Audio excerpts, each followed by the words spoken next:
before, marami na networking na lumabas. Tama? Nga lang, hindi naman pwede sabihin na ganon yung senaryo noon is still the same ngayon. Parang edad natin. Hindi naman pwedeng si Eva at Adan na naman. Tama mali. So, ibig sabihin, sa bawat generation ko, nagkakaiba yung sitwasyon. So, ang amin lang, maging open ka sa lahat ng opportunity. Tama po ba? So, ibig sabihin, na-invite po ako dito, ang taong nag-invite po sa akin is yung pinaka-presidente ko ng company. Palakpakan nyo naman. So, ibig sabihin po, sa ganitong business, matagal na po ako nag-invite sa mga networking. Galing po ako ng Uno. Pag-merit po sa Uno. Yes! So, na-invite po ako doon at the age of 21. So, 21 years old po ako noon, na-invite po ako sa networking. Yan. So, ibig sabihin, ilang years na lumipas, siguro, tumagal ako dyan, 2015 to 2016. 1 year ako doon. So, ibig sabihin, batang-bata pa ako, wala akong kamuang-muang, na ang alam ko lang, gusto ko lang kumita. Tama? Kasi hindi ka naman nag-aral para trip mo lang, tama mali. Hindi naman din po kayong nagpapakapagod everyday, 8 hours kayo nagtatrabaho para lang sa wala. So, ibig sabihin, ang usapin pa rin is pera. Tama mali. Sinong tao ayaw ng pera? Taas kamay. Wala naman. Diba? Kasi lahat walang tao mukhang Pera!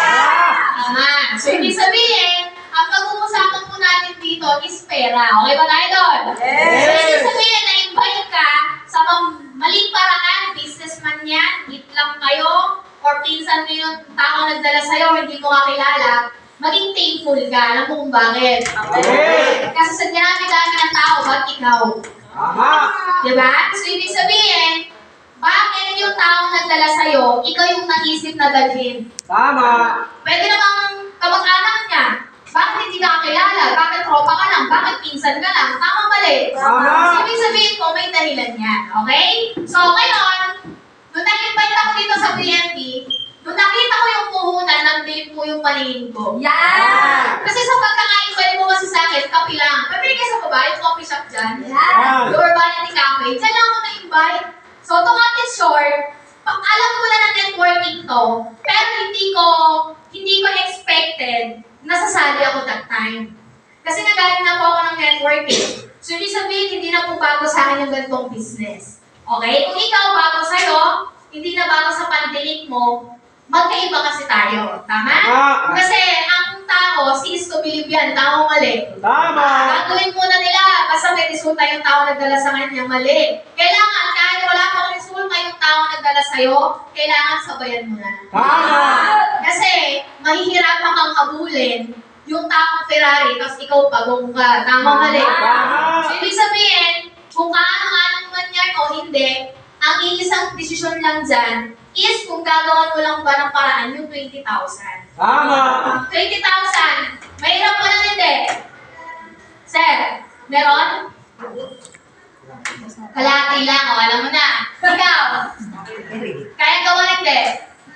Kaya. Ikaw, oo naman, siman ka, di ba? Inaawag. Kaya hindi. Oo naman, tuition mo lang to, tama mali. Ay, ganon? O, parang baka naman natin. Diba? Mata, si Madam, 20,000, kaya hindi? Nakaya pa mo. Kaya yan! Ako nga kaya ko eh. Diba? So, ibig sabihin, ito pong 20,000 na yan, number 1, kung ito yung kapalit, bibilin mo? Ikaw, sir, bakit puso ko pa sa mata ko to? Tama mali? Tama? Ay nga lang, hindi ko dala yung susi ko nasa baba. Diba? Yung dalawang sasakyan sa baba, gusto mo, 20,000, bigay ko sa'yo. Magawa mo ka lang, hindi. Oo naman, tama mali. So, ibig sabihin, malinaw kasi sa'yo kung ano yung kapalit. Tanungin kita, nung nagtrabaho ka, tinanong mo ba sa pinaka-supervisor mo, sa pinaka-may-ari, nung nag-apply ka, kung ano yung magiging sitwasyon mo dyan sa trabaho mo? Di ba hindi naman? Basta malinaw lang sa'yo, pag nagsiman ka, malaki ang pera. Tama? Hindi mo, ganun din. Hindi mo maalam kung ano yung mangyayari sa'yo, pero alam lang namin, kikita kami. So, kung walang tingnan, kung ano yung ilalabas mo, ang imagine mo yung kapalit. Tama? Kasi imagine mo, etong 20,000,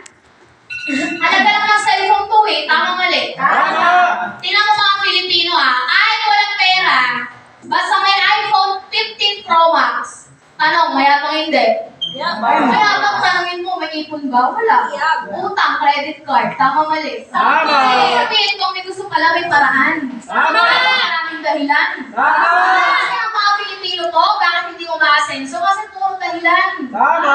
20,000, ako, baka mamaya naman hindi bumalik.